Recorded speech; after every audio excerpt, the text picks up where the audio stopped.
Batman, o homem-morcego que sai pelas ruas espancando qualquer um que roubar um pedacinho de pão pelas ruas de Gotham. Isso mesmo, eu sei que você pensou em Ben Affleck.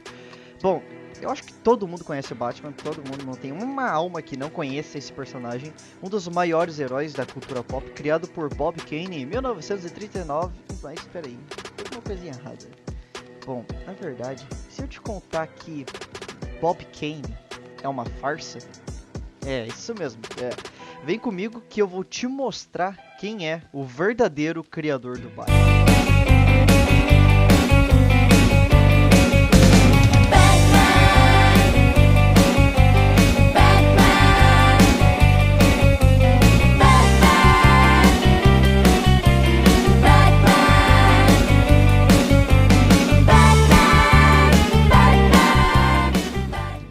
E como de costume, quero pedir que você já deixe o seu like, se inscreva no canal se você gostou, compartilha para os amigos, porque isso ajuda pra caramba.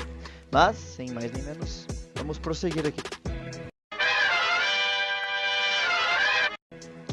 Mas, afinal de contas, que treta é essa? Como assim? Como assim o cara é uma farsa? Me explica isso daí. Bom, para isso, para você entender, precisamos viajar para o passado.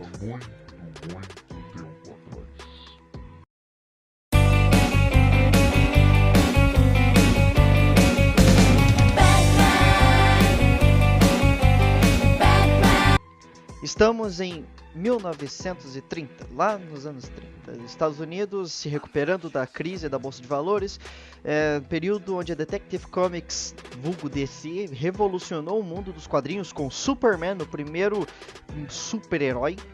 Mas só ele não bastava, ela queria mais, ela queria tipo, como assim? Se deu certo agora, a gente consegue pegar mais do que isso. Então o artista Bob Kane criou o personagem Batman. Não é Batman, é Batman, isso mesmo, com um hífen. E como é que eu posso falar? Esse projeto não tinha futuro, sério. O personagem era apenas mais do mesmo dos heróis daquela época. Um carinha loiro usando um colã super apertado e na verdade a roupa dele era quase igual ao do Superman, só que a diferença é que ela era toda vermelha, ele tinha até aquela cuequinha, só que era preta e ele usava uma capa ou asa delta, eu sei que era umas asas de morcego, tá aí aparecendo na imagem. Usava uma máscarazinha também no rosto, que depois virou uma das características dos Robins. E, cara, eu realmente não entendi direito que era pra ser essa capa, mas ou asa delta, não sei. Era um projeto fadado ao esquecimento, vamos ser sinceros aqui. Mas, é agora, meus companheiros, que a situação muda. Em uma festa, Bob Kane conheceu o roteirista Milton Bill Finger, que se interessou pelo personagem e começou a dar inúmeras ideias para ele, desde o visual, tirando aquele loiro, deixando o cabelo preto, deixou o visual mais parecido com o Fantasma, que é um herói consagrado daquela época também, que tem uma certa inspiração ali. E ele mudou também o nome, agora é Bruce Wayne, o alter ego, e resumindo, eles ficaram parceiros, o Bill como roteirista e o Kane como desenhista. O projeto deles foi aprovado e eles lançaram a primeira história em Detective Comics 27, em maio de 1939. E o resto você já sabe, né? Fez um sucesso estrondoso, herói consagrado e blá blá blá blá, Batman, Ben Affleck. Opa. Porém, nem tudo são flores, como eu estou aqui para dizer, Bob Kane é uma farsa. Ele tinha um contrato de freelancer com a DC antes do envolvimento do Finger. Resumindo, quem ficou com todo o crédito foi o Bob Kane. O Finger não recebeu nenhum crédito por isso. E tem mais, nos anos 40, os criadores do Superman procuraram o Kane, porque falou, pô, a gente aqui a gente criou os principais dessa casa aqui. Então, vamos ajuda a gente, vamos renegociar os acordos da DC. E eles provavelmente iam na justiça também. Eles queriam uma coisinha mais com os direitos e tal, por conta que as vendas da época já não estavam tão boas. Eles pararam de vender, não tinha mais historinha nas tirinhas de jornais, agora só nos gibis, e o super-herói já não tava ficando mais novidade. Beleza, tá? Já tinha uns 5 anos, eu acho, não sei. Superman é de 30 e poucos? Tava um tempinho já. Então já não tava mais novidade. E o que o pilantra do Kane fez? Ah, beleza, vamos nos juntar e provavelmente isso vai revolucionar os direitos dos quadrinhos e tudo mais, e a gente vai ter um acordo melhor? Não, ele foi lá pra DC e contou tudo pros caras. Ele usou isso como uma informação de moeda de troca. E como isso não bastasse, ele começou a chantagear a DC. Ele alegou que quando ele assinou aquele contrato dele, lá bem no início, ele era menor de idade, ele era de menor. Então os direitos do Batman eram dele, não da DC, porque aquele documento não valia de nada. E na época não havia nenhum documento legal informando a sua data de nascimento, ok? Então, tipo, ele falou, se não me engano, ele disse que nasceu em 1921, era algo assim, acho que até a família dele apoiava ele nessa vibe aí. Só que no túmulo dele tá falando que ele nasceu em 1915. Então era balela. E como não tinha nenhum documento legal, ele saiu na vantagem. E a DC, sobre o perigo de perder suas duas joias da coroa, ela não é nada besta, então ela se rendeu. Ela fez um novo acordo em que o Bob Kane, ele ia ficar com grande parte, não grande parte, mas ia ficar com uma parte dos direitos de criação do personagem. Além de produzir uma quantidade de páginas exclusivas do estúdio, num período lá. Em um ano, ele tinha exclusividade em produzir tantas páginas do Batman. E isso, meu amigo, rende uma grana federal. E eu li alguns artigos por aí que no acordo como garantia ele seria acreditado por toda a eternidade como o único criador do Batman.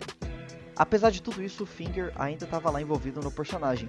Ele co-criou o Coringa, que aliás tem uma história bem polêmica sobre o personagem, pois o assistente de arte do Kane, o Jerry Robinson, morreu afirmando que ele que criou o personagem. Alguns historiadores já confirmaram isso.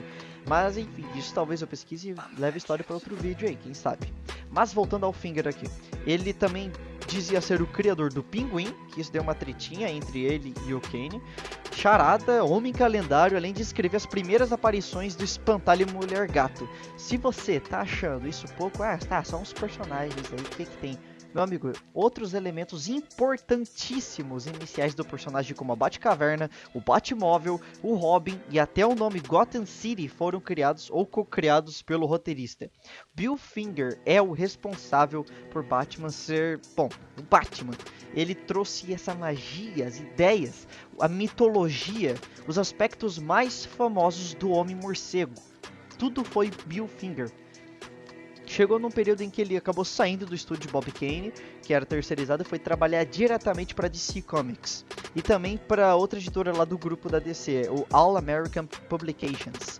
E como mais provas da sua gigantesca importância e criatividade, ele co-criou o primeiro Lanterna Verde, o Alan Scott. Sim, Lanterna Verde. Tem dedo dele lá, tá lá. E outros personagens consagrados na DC até hoje. Eles também, tipo, Pantera, por exemplo, aqui. O Pantera, ele é um lutador que acho que ele tem 7 vidas. Ele pode morrer 2 vezes e aí depois ele volta, ok? É bem interessante.